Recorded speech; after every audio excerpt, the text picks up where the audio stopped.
Hello friends, આજે આપણે cheese paneer Schezwan samosa બનાવીશું। તો તેના માટે સૌપ્રથમ આપણે સમોસા માટેનો લોટ બાંધીશું, જેમાં મેં અહીં 250 ગ્રામ મેંદો લીધેલો છે।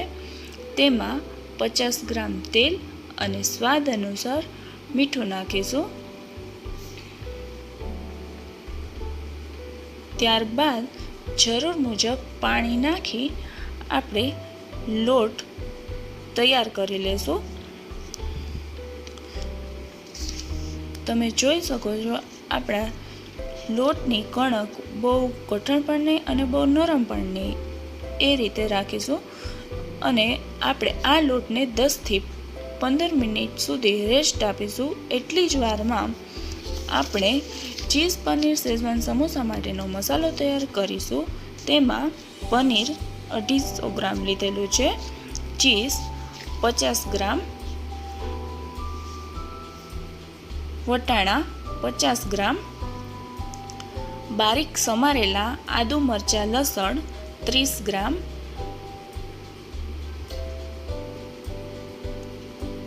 ગરમ મસાલો 1 ચમચી, ચીલી ફ્લેક્સ 1 ચમચી, ઓરેગાનો 1 ચમચી,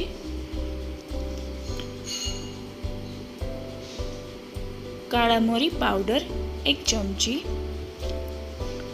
શેઝવાન સોસ 2 ચમચી, સ્વાદ અનુસાર મીઠું અને કોથમીર નાખી સારી રીતે મિક્સ કરી લેશું। આ જે માપ છે તેમાંથી 10 થી 12 નંગ જેટલા સમોસા તૈયાર થશે।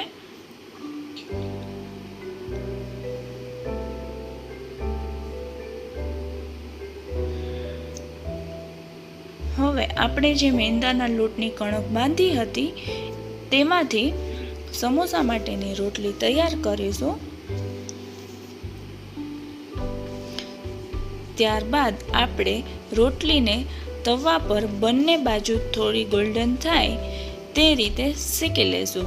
તમે જોઈ શકો છો કે આપણી રોટલી બંને સાઈડ ગોલ્ડન થઈ ગઈ છે। હવે તેને ચપ્પુ વડે હાફ કટ કરી લેશું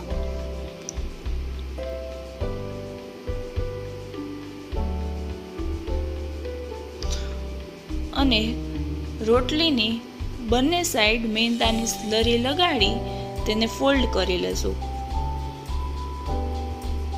ત્યારબાદ તૈયાર કરેલો મસાલો નાખી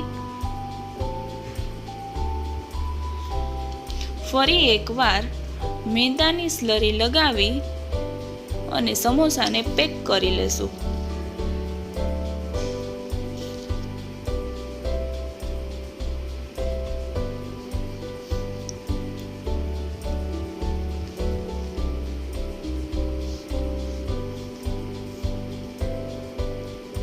ત્યારબાદ તૈયાર કરેલા સમોસાને ડીપ ફ્રાય કરીશું અને ગેસની ફ્લેમ સ્લો ટુ મીડિયમ પર રાખીશું અને આપણા સમોસા ગોલ્ડન બ્રાઉન થાય ત્યાં સુધી આપણે તેને ફ્રાય કરીશું।